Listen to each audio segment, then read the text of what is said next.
परमपिता परमात्मा सर्व सृष्टि रचनहार कुल मालिक कबीर देव, कबीर प्रभु, अल्लाह कबीर, गॉड कबीर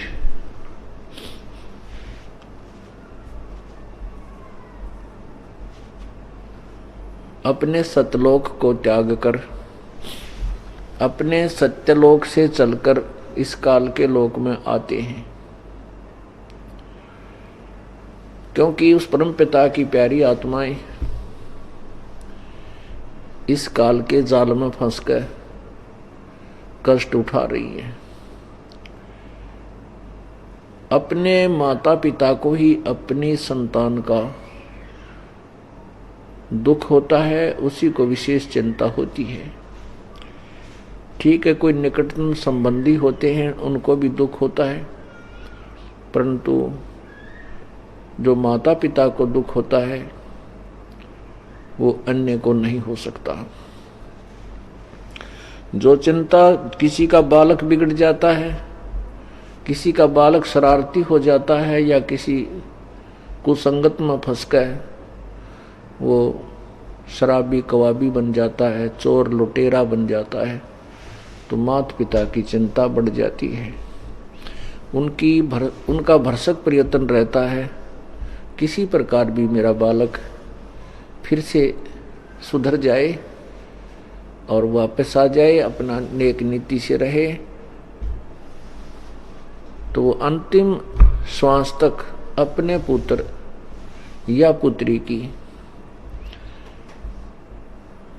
यही चिंता बनाए रखता है कि परमात्मा किसी भी तरीके से ये बालक फिर से मेरे पास आ जाए। पुण्यात्माओं, हम कबीर परमेश्वर के बच्चे हैं। हम पूरे जितने भी प्राणी हैं, चींटी से लेकर हाथी तक, रंग से लेकर राजा तक, पूरी पृथ्वी अनंत, ये सभी ब्रह्मांडों में जितने भी प्राणी हैं, ये सभी हम एक परमात्मा कबीर जी के बच्चे हैं और वही हमारे लिए भटक रहे हैं। कबीर साहब कहते हैं, इस काल भगवान ने ऐसा अंधा बना दिया इस आत्मा को, ये मुझे नहीं पहचान पा रही। परमात्मा कहते हैं, मैं रोवत हूं सृष्टि को, सृष्टि रोवे मोहे, गरीब दास इस वियोग को समझ नहीं सकता कोई।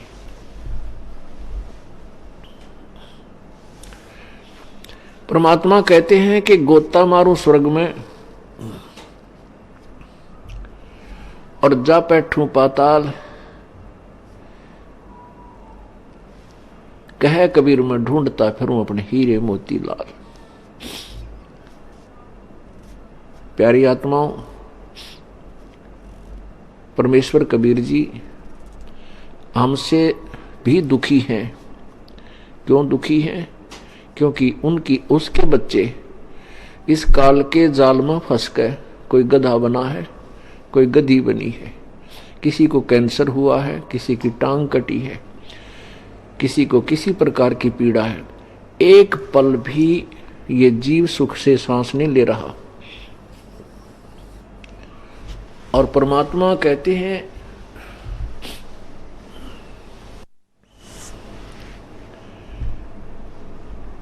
परमात्मा आकर बताते हैं कि जिस सुख को तू सुख मान रहा है, ये भोले प्राणी, ये सुख नहीं है। किसी के पास संतान है, जिसके पास संतान नहीं है, वो नो सोचा है कि संतान वाला बहुत सुखी, भगवान मुझे भी एक संतान दे दे। और जिसके पास संतान है तो उसके पास धन नहीं है, तो यूं सोचा है परमात्मा धनवान सुखी,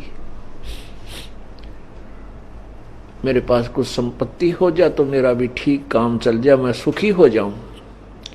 पुण्यात्माओं, जिसके पास ये माया है उसकी स्थिति से आप परिचित हो जाइए। कभी कोई मित्र हो, कोई रिश्तेदार हो, उसके अंदर गहराई से जाइए। उसको सौंपने में भी सुख नहीं है जिसके पास संपत्ति और माया है। या तो कोई घर में बीमारी, या कोई फैक्ट्री या कंपनी में कोई ऐसा सिरदर्द पैदा रहेगा, रात में भी टेबलेट लेकर सोना पड़ेगा उसको, नींद की। और अन्य प्राणियों को, जो गरीब, जो दारिद्र हैं, जिनके पास धन नहीं है, उसको वो बहुत सुखी नजर आता है, क्योंकि बड़ी बड़ी कार के अंदर चल रहा है, हेलीकॉप्टरों में चलता है। अब सेठ ये सोचता है कि राजा लोग सुखी होंगे, क्योंकि जो अच्छे सेठ हैं, बड़ी फैक्ट्रियों के मालिक हैं, फिर वो राजनीति में हिस्सा लेते हैं इसी दृष्टिकोण से कि ये राजनेता और ये मंत्री, मुख्यमंत्री, प्रधानमंत्री बड़े सुखी होंगे, ये सुख है, ये सुखी है। यदि उसको उस संपत्ति और धन में सुख होता तो आगे कदम उठाने की जरूरत नहीं थी उसको। और मंत्री और मुख्यमंत्री, प्रधानमंत्री, ये महादुखी होते हैं, इनको सुख नाम की चीज नहीं है। परमात्मा यही बताना चाहते हैं। अब जैसे एक परिवार का छोटा सा मुखिया, छोटे से परिवार का मुखिया यानी पिता, 5-7 या जितने भी 4 सदस्य घर के होते हैं, उन्हीं की व्यवस्था करने में वो कितना परेशान रहता है। किसी का कोई बीमार हो गया, किसी की शादी आ गई, किसी का छूत, किसी का दूसर है, को मकान बनाना है, किसी का देना है, किसी का लेना है।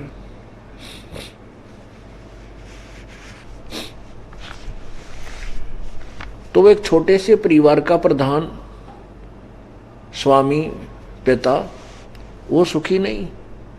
और राजा तो एक बड़े क्षेत्र का पिता हो जाता है, उसकी तो बहुत बड़ी प्रजा, पिता, पति, संतान रूप होती है, तो वो स्वप्न में भी सुखी नहीं है। हाँ ठीक है, उसके सामने कर्मचारी अधिकारी सलूट मारते दिखे, जब चल आगे पाछे कई काफला गाड़ियों का चलता दिखा है, तो हमने ऐसा लगा है कि ये बहुत राजा बहुत सुखी। राजा स्वप्न में भी सुखी नहीं है, क्योंकि ये लोक सुख का नहीं है, या सुख नाम की चीज नहीं है। परमेश्वर कबीर जी कहते हैं, झूठे सुख को सुख कहे ये मान रहा मन मोद, ये सकल चबीना काल का भाई, कुछ मुख में कुछ गोद। इस झूठे सुख को सुख कहे ये मान रहा मन मोद। कति झूठा सुख। आज मान ले आपके किसी के पास कार है, कोठी है, कोई फैक्ट्री लगा रखी है, हेलीकॉप्टर में चलता है, और कभी भी किसी भी कारण से श्रीरंत हो सकता है, किसी भी कारण से देहांत हो जाता है। पहले तो उस जीवन में कति सुख नहीं, स्वप्न भी सुख नहीं संसार में। पुण्यात्माओं, इस दास ने जब परमात्मा की महिमा, ये वाणी सुनी, और फिर इस परमात्मा की वाणी से इस संसार को तोला, तो उसी दिन से हृदय में यह बात पक्की जो है ना, दृढ़ता के साथ समा गई कि यहाँ कोई जीवन नहीं है जीव का। आज राजा है, एकदम मृत्यु हो जाती है, फिर 84 लाख योनियों में गधा, कुत्ता, सुअर, और तेरा गजब हो। बता के सुख हुआ। मान लीजिए 10 वर्ष राजा रह गया और खूब बकवाद गढ़ ली, और फिर मृत्यु के पास गधा बन गया। बताओ, राज वाला सुख तो 10 वर्ष का, और गधे का दुख मेरे ख्याल में 20 वर्ष का। ओ तेरा गजब भाई। उसके बाद एक गधे के मान ले एक का जीवन में पीछा छूट जाए तो भी देखी जा, ना जाने लगातार 10 जन्म गधे के हो जा, फिर कुत्ते के हो जा, फिर सुअर के, क्योंकि फिर तो एक डाउनवर्ड स्ट्रेंड बन जाता है इसका। इसलिए परमात्मा हमें समझाना चाहते हैं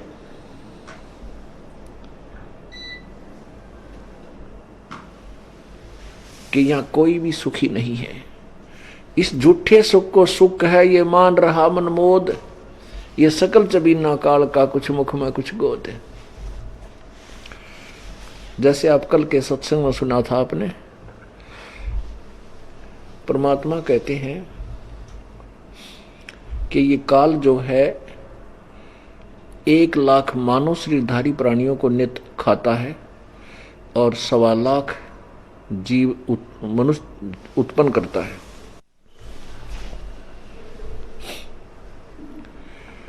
क्योंकि इसको श्राप लगा है 1 लाख मानव शरीरधारी प्राणियों को नित्य खाने का, उसके लिए इसने अपने तीनों पुत्रों रजगुण ब्रह्मा, सतगुण विष्णु, तमगुण शिव जी को एक एक विभाग दे रखा है।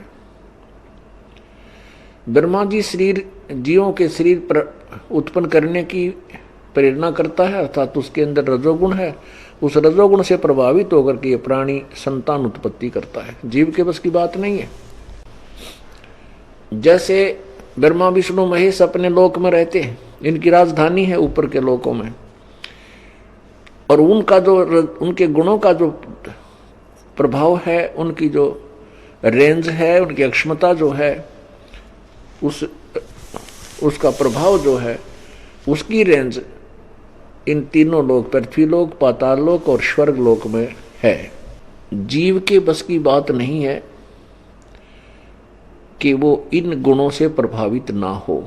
जब तक परमात्मा के इस सत्संग तत्व ज्ञान रूपी वचनों का एंटीबायोटिक ये कोरस उपचार ना हो और परमात्मा की सत्य भक्ति जब तक जीव नहीं करेगा, तब तक ये प्रभाव निष्क्रिय नहीं हो सकता।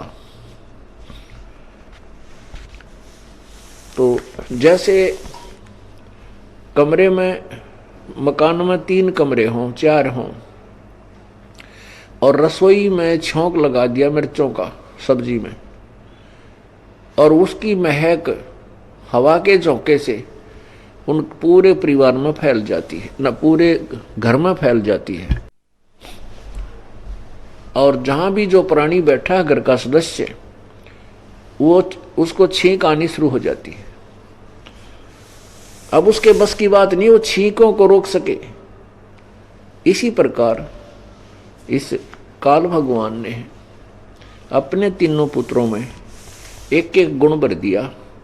रजगुण ब्रह्मा बना दिया, सतगुण विष्णु बना दिया और तमगुण शिव जी को। इन तीनों की रेंज, इन तीनों का जो प्रभाव है और उनका जो अक्षमता है, उनकी रेंज है, इन तीनों लोकों में अपना पूरा काम कर रही है, जिसके प्रभाव से प्राणी संतान उत्पत्ति करता है। हर प्रत्येक प्राणी, चींटी है चाहे हाथी है, मनुष्य है, कोई भी प्राणी है, ये उस रजोगुण के प्रभाव से और फिर रजोगुण के प्रभाव से यहाँ की संपत्ति आदि को संग्रह करने में लग जाता है। उसके बाद सतिथि जो है वो भगवान विष्णु का गुण है, सतोगुण। उसे सतिथि बनी रहती है, जैसे आपस में प्यार, मोह, ममता, संपत्ति में मोह, पति पत्नी का मोह, पुत्र अपनी संतान में मोह, माता पिता में मोह, मित्रों के अंदर लगाओ। तो ये जो आप यहाँ रोके रखने के लिए, यहाँ से मन ना हट जा, ये यहाँ से भागने की चेष्टा ना करे, इस करके यह सतिथि बनाने का गुण सतोगुण है, जो भगवान विष्णु के अंदर काल ने स्थापित कर रखा है। अर्थात विष्णु जी जो है सतगुण युक्त बना रखे हैं। और तीसरा गुण तमोगुण है, यह अपना पता है। तमोगुण में आके इंसान ना जाने के जुल्म कर डाला, कितने प्यारे मित्र का लठ मार दिए थोड़ी सी बात पे। तो ये संहार करने की जो शक्ति यानी गुण है, ये भगवान शंकर में भर दी। तीनों से ये अपना काम चला रहा है, अपना आहार बनवा रहा है। इसलिए परमात्मा कहते हैं झूठे सुख को सुख है, ये मान रहा मनमोद, ये सकल चबीना काल का, भाई कुछ मुख में कुछ गोद। कुछ तो आज खा लिए 1 लाख, और जो शेष बचे हैं वो गोदी में हैं। गोदी का मीन है उनको पाल पोस रहा है और फिर समय आने पर उनको खा लेगा।